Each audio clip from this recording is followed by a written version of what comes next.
Hi everyone, welcome to the last in our series of trends and themes from Salone del Mobile in Milano. This is the best of the rest. So if you've caught our earlier webinars, we've covered off on kitchens and bathrooms and appliances. So today what I wanted to bring you was a little bit of everything else. So all the stuff that didn't quite fit into the other categories, but that I think is still interesting and relevant to have a look at. So enjoy, and don't forget to go back and check out the other webinars, and very much thank you to HIA for the opportunity to do this. It's a lot of fun going over to these shows, but it's also really important that we come back and we get this information out to the industry, and for all the people that didn't get a chance to go, make sure that we're all keeping up with the latest and what's going on. So I'm going to turn my camera off now so you can see the full screen, and let's dive in.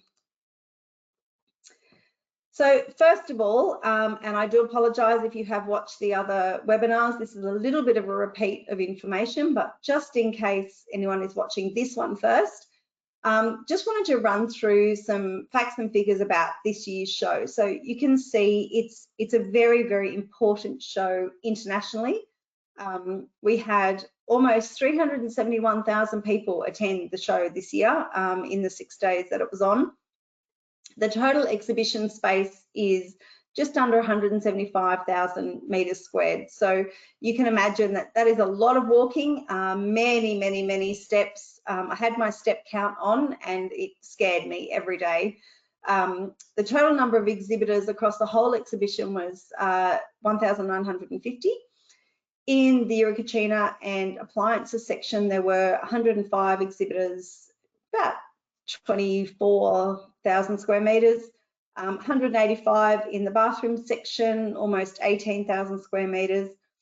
In the big furniture show, we had 1,060 exhibitors over just under 130,000 square meters. And in the young designers section, Salone Satelliti, we had 600 designers from 22 countries over 3,500 meters squared. So it is a lot. It is a lot. So let's dive in. Let's have a look. So in terms of the best of the rest, we are going to have a bit of a look at some wall decors and particularly around personalized solutions and making space, very much an individual reflection of the users. We'll have a look at some technology in terms of lighting and design. Have a look at some color and metallics and how they were used. Definitely organic shapes, that's been a theme throughout all of the sections, very much around reflecting nature, bringing nature into the home.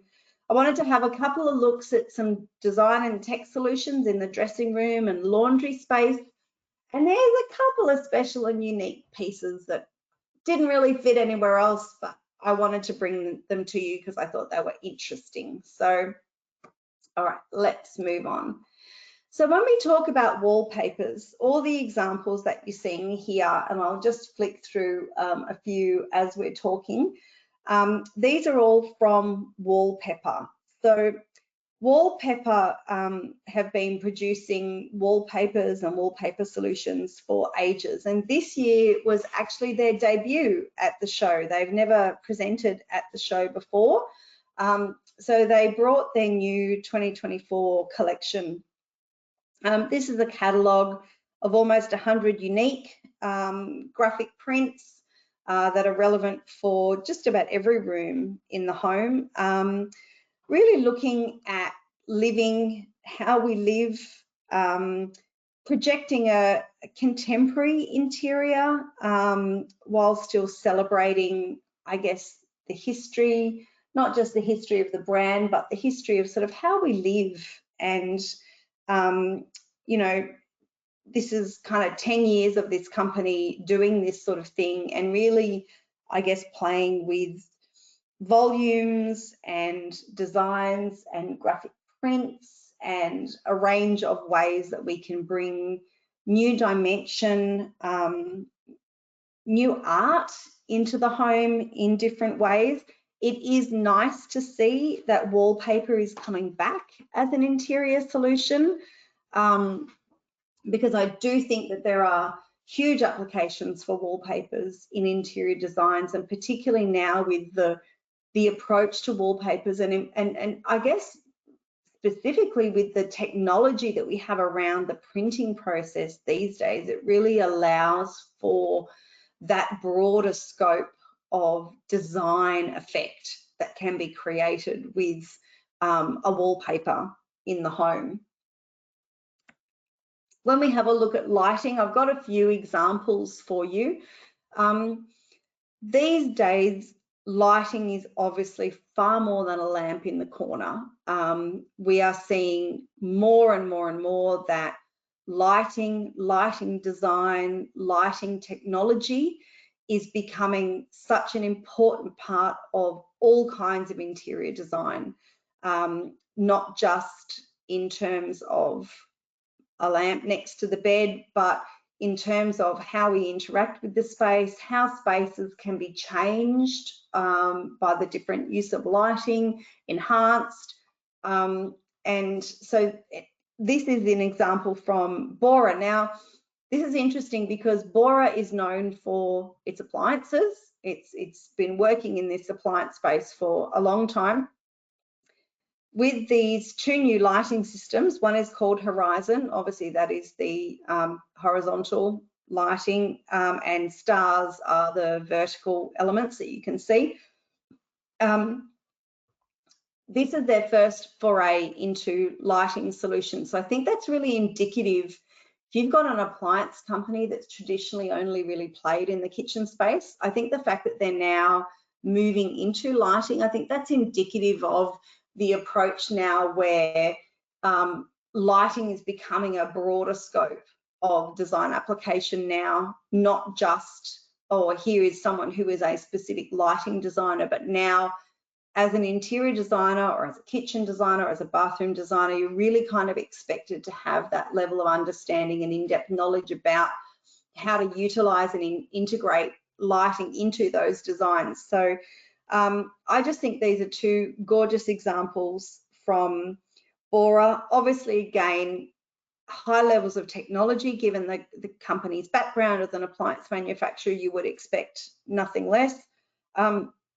Lots of control, lots of different lighting in terms of different elements, different levels of light that can be created, but also quite a modular approach, like particularly with the stars. You can see that you can play with how they sit in terms of heights, but you can also play with the number depending on what type of lighting is needed and where the lighting is going to be applied. You very much pick and choose how many of them you need to create. With the Horizon, you can put two next to each other if you needed a longer solution. You can stack them next to each other if you needed a broader solution. So there's lots of flexibility in terms of application in the way that the designers can actually pick and choose what they bring to the table. Now, this was a cute little solution. So I mentioned right at the beginning a section of the show called Saloni Satelliti, which is just quietly my favorite part of the show to visit.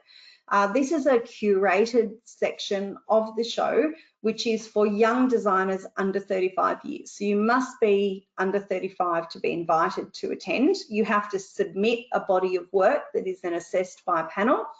And then if you pass that, then you are invited to display your wares at the show. So this was a display by, now I'm not going to be able to pronounce this lady's name properly, so excuse me, Natayana Sharalampus, which I'm sure is very, very wrong, so my apologies. But basically, this was a designer who was playing with the idea of light and interchangeable light. So it's called overlight. And as you can see in the different photos here, it comprises of a number of different elements that can all be manipulated and moved so that they create different types of light and project different lighting in different ways depending on what is needed. So each element can pivot 360 degrees. So really the idea here is to give the user the ultimate control over the direction of the light, the intensity of the light, and it can really be customized. And I just thought it was a really out of the box solution, which is what you tend to find in Saloni Satelliti. You tend to find these young designers are not so much held down by you know, needing to provide something that is built to a client spec. So what they really do is they then play, and that's what makes this such a fun part of the show to go and visit. These are two gorgeous lights from Kaya. These are two of their classic pieces. What I particularly like about both of them is they're very, very minimalist. They're very clean. And really what they're doing is using the different elements to highlight the linear structure. Again, the idea here is that they're modular, so they can be stacked.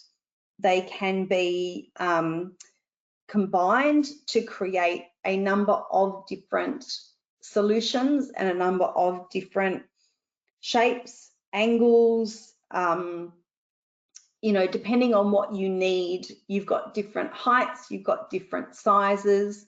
They can be bunched, they can be used on their own. It's very much about, you know, that selection of pieces to help highlight or illuminate the part of the design that you're really wanting to emphasize. Now, so this is an example of a really cool lighting system. So this is called Philo Rail, and the idea is it's based on a track system. So the track is very, very fine and very, very light. So the idea is it basically disappears. It's not front and center. And then within the track system, it's down to the designer to fit out the track with what is needed. So you can see in the example here, there's a combination of ceiling lights, some of which are being used to highlight artworks. You've got reading lights over on the side. You've got pendant lights down in the main sitting area. So you've got lots of different options of different vehicles that can be put onto the track. So it's really providing a system whereby the designer is very much able to be quite precise about exactly what light they want and in exactly what area, and it can just be attached wherever needed to the rail system. And I just really like the idea of that modularity, that it just really gives the designer the ultimate control rather than having to work with a predetermined layout. These are two absolutely gorgeous examples from Gupika, and again, I've probably pronounced that incorrectly, so my apologies. I do love the one on the left particularly, Floralia. So it's basically an ode to nature, and you can see the connection there between the floral emblems and the lighting. It's also got a little bit of an Art Deco feel to me, like it kind of feels like it's representing that very much idea. So the idea behind this one is that light is sort of bouncing around the petal arrangement of the unit, and then the structure behind again really allows for the positioning of the lights to create different shapes and different effects depending on what's needed. With the Separo one, That's a really cute, again, linear effect, but where it can be grouped with different sizes, different heights. So you could have, in the example here, one sitting above another at a cross section, but you could also stack them vertically, you could stack them horizontally. It's just really a pretty approach, I think. Now, the company describes this one as a suspended transparent curtain. So it's really working on how you can emanate a diffused light from the central core there to provide almost a theatrical kind of effect. The curved glass is meant to recall the rippling sway of a fabric. And I think it really does almost look a bit like a theatrical curtain before it's ready to be pulled back to reveal whatever's happening on the stage. Oh, now this is cute. So again, this is another example of a modular style unit. So these guys are known for their innovative lighting solutions, and this is a new product that was released at the show.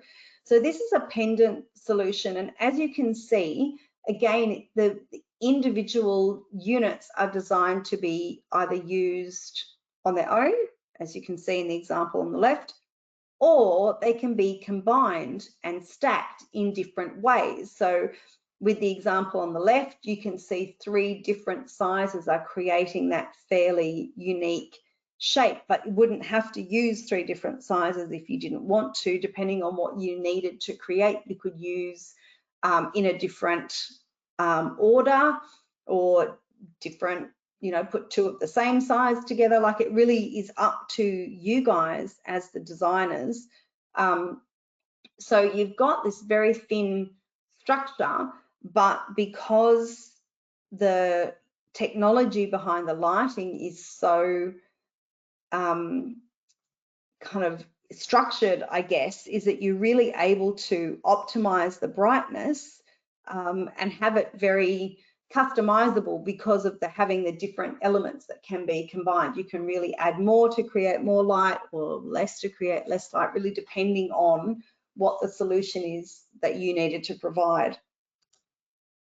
This was a really cute little light. So this is Memphis. So this is a special edition of a lamp that has been in production for a while. So it's called the Volta lamp.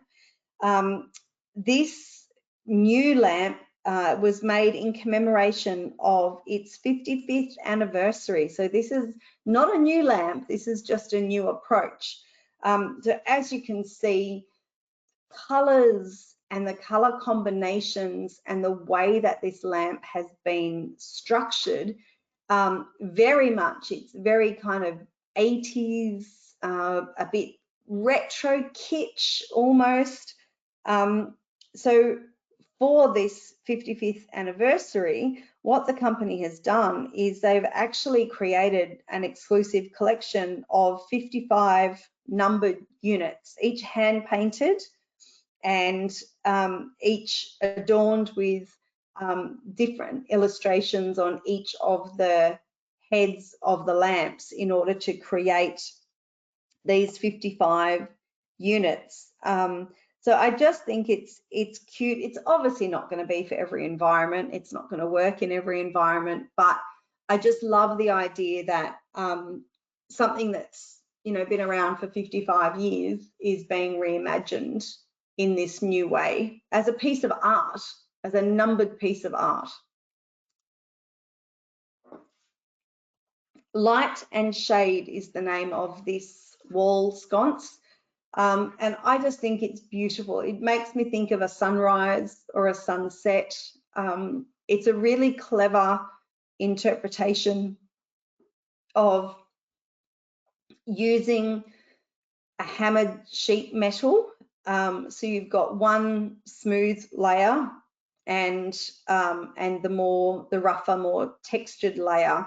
And with the LED light in underneath, as you can see in the inset pic there, what you've got is this really beautiful essence almost of nature. I mean, sunrise and sunset are quintessential elements of nature that we associate with, you know, we associate with calm, like the time of sunset and the time of sunrise are both moments of calm. And so I love the fact that the light is reflecting that and bringing that into our home. So you can see it's available in brass, a stainless steel, and a copper version. And I just think it's just beautiful. It's really, really pretty. And I think particularly seeing this in person, it changes kind of how you feel about it. It really does give you quite an emotive response. So we talked about color before, so I wanted to bring you this. This was an amazing stand. I think we do see in Europe quite a different approach to color that we see here in Australia, and I think a lot of it comes down to the way that we view our homes. In Europe, not just in Italy, but in Europe, overwhelmingly people move a bit more often than we do in Australia. People also don't keep their furniture as long as we do in Australia. And so in Europe, on average, people are replacing furniture items and kitchens and bathrooms, or kitchens probably more, around about the 7 to 8 year mark, whereas it's obviously more up like around 15 years here. So I think we do see a little bit more openness to the use of colour and colourful accessories, which can be changed out maybe as your mood changes. So I just really loved how this stand was set up. I loved having the central walkway up the middle, and I just loved the playful elements that were here, and just the embrace of colour was just so fabulous to see. This is another example, and honestly, again, I think these are some of the pieces you have to see in person to really appreciate it. So Paola Paranetto is a ceramic artist, and she's actually known for what's called this paper clay technique. She's been working with this finish for quite some time, and she brought a new collection to the show this year. This is the collection you can see on the right, the two photos on the right. And the collection was named Pinot, meaning big nose or snout, coming from Pinocchio. And I just wanted to read this to you. This is a quote from the designer. "It's inspired by an extraordinary character from my favorite fairy tale as a child. The mythical Pinocchio, an animated wooden puppet whose nose grew if he told a lie. Just as in this fairy tale, my objects are also animated. I create them and then imagine them moving freely in my studio." And I just think that it's really lovely to hear sometimes from the artists themselves about what they were intending.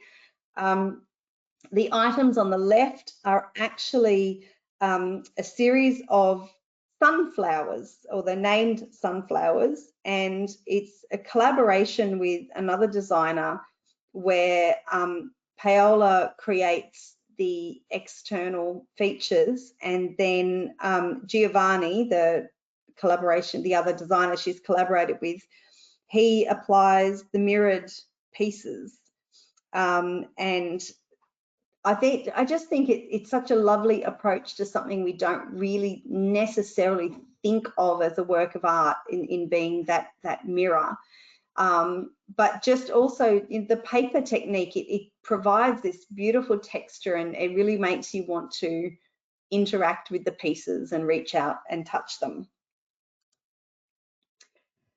This is a series of tiles, ceramic tiles from Terratina Group. This is Pasagi. And this is them playing with color. So again, you know, much as with all the other colors that we've seen, it's brights, but it's pared back brights. So we've got brights that with an undertone of that mutedness. So matte textures, very, very prevalent all out. Just a really lovely approach. You can see the variegated color there helps really create a light and shade that almost actually gives movement to the wall. Like it almost makes it look like the wall is in motion, which is a really lovely effect. And it's, again, just really nice to see some of the color coming through, particularly in the tile pieces. More tiles here. So this is called Pop. Again, you can see very much a retro feel with the colors that are coming through, very much on par with a lot of the colors that we saw in the kitchen and bathroom presentation. So we're really seeing a good marriage between kind of what the bathroom design and product companies are seeing and the decorative tile companies. So they're obviously all on the same page when it comes to this stuff. And again, looking at, in this particular example, it's not just all the same tile. You've got colorways, but with different tiles. So you mix and match as the designer to create different environments and different sensations in terms of what you're seeing on the walls or in the area that you're applying the tiles for. These were some absolutely gorgeous tables from De Castelli.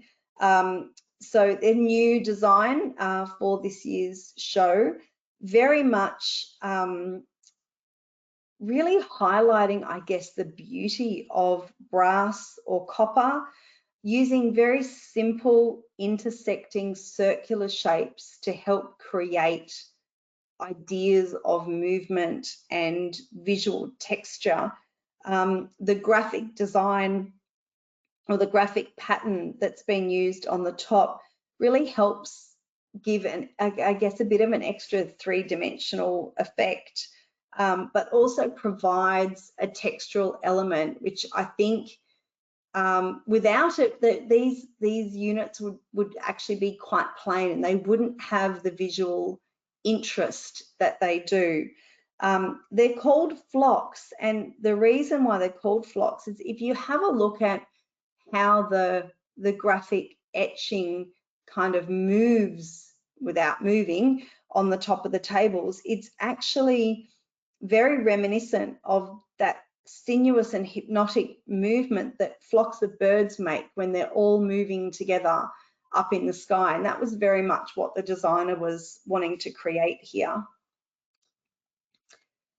Some more tiles for you. Again, you can see these beautiful colors and playing with very much different shapes and different combinations. So you can see here the different ways that the shapes are created, creates different effects, and you can mix and match and put the tiles together.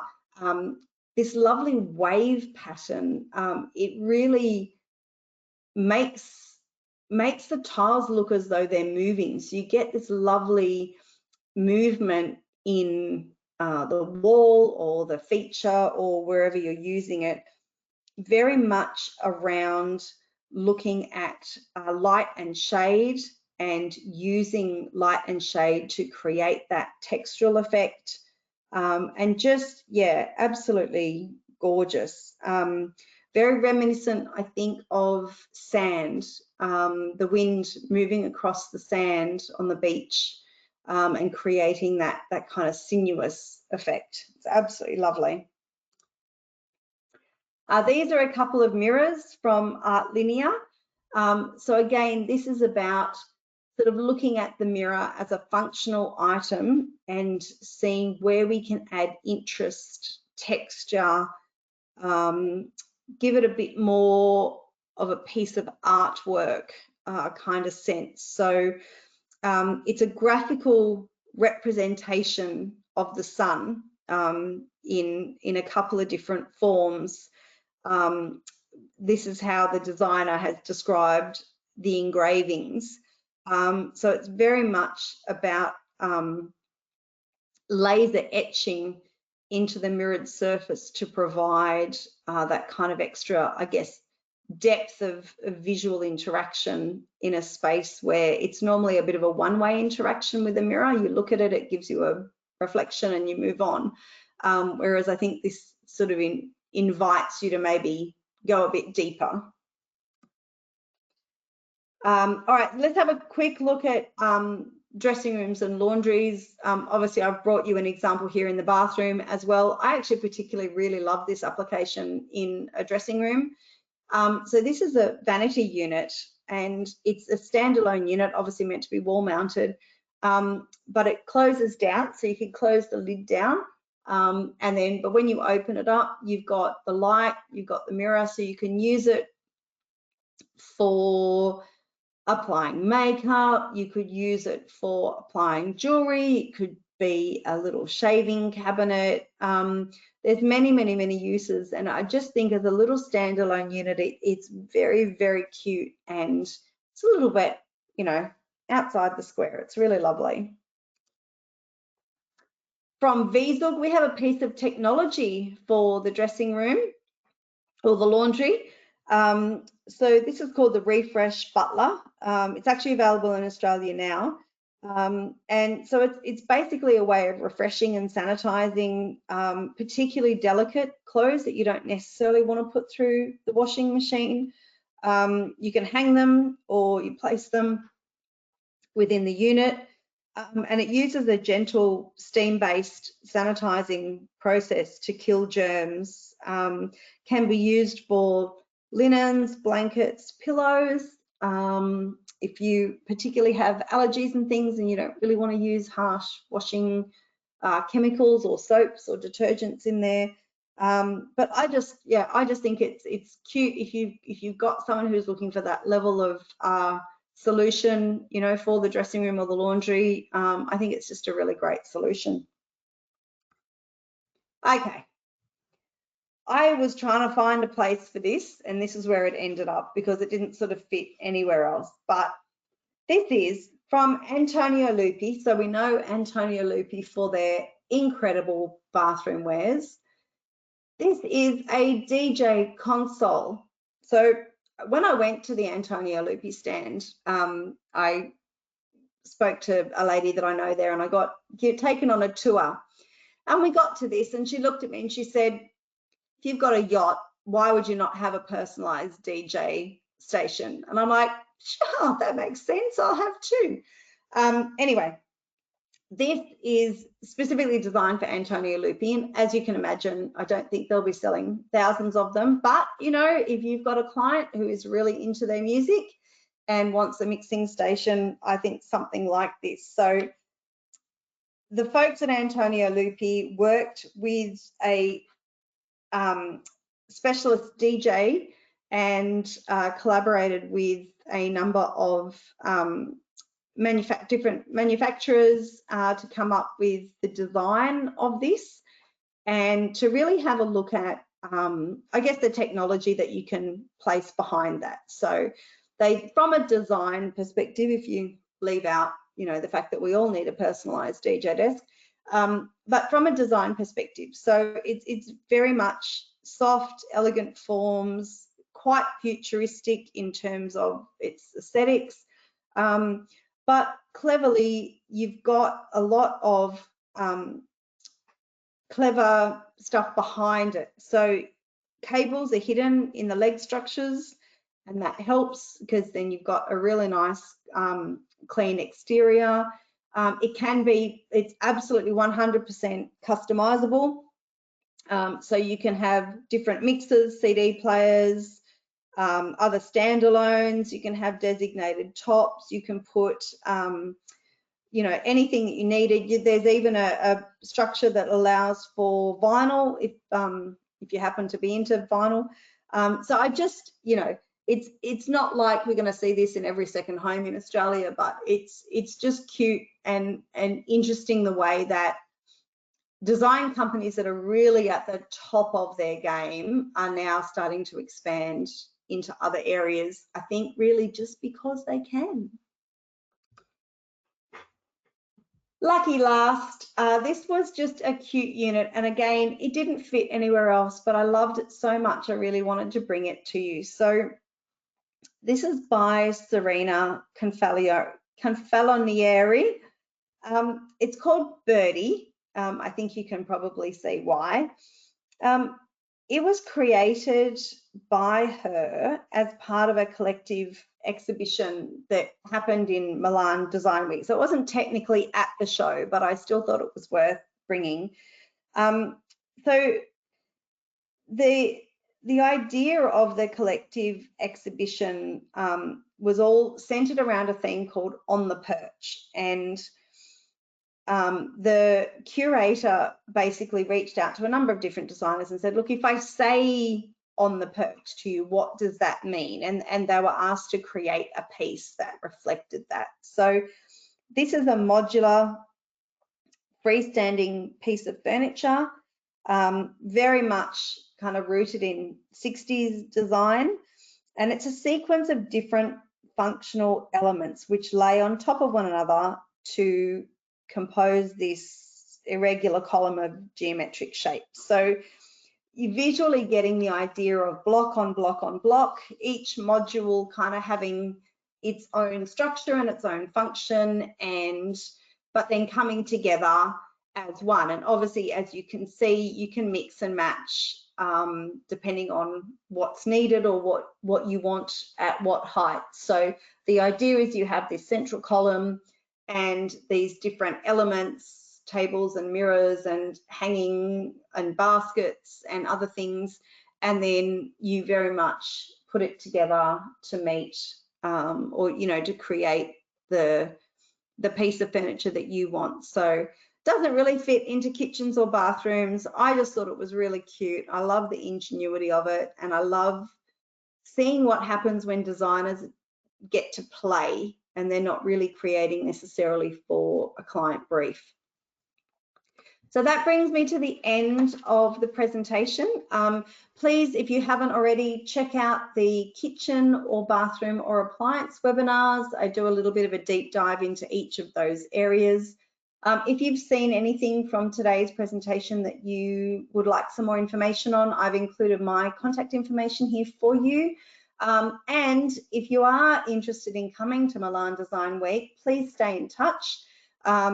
Next year, we don't have the kitchen and bathroom shows on, but we have Eurolucha. So Eurolucha is lighting design, lighting systems, lighting technology, a lot in that space. So we're really excited. We've never been in a year where Eurolucha was on before, but we're very, very keen to check it out and see what's going on. So thank you so much for joining me today, and talk to you soon.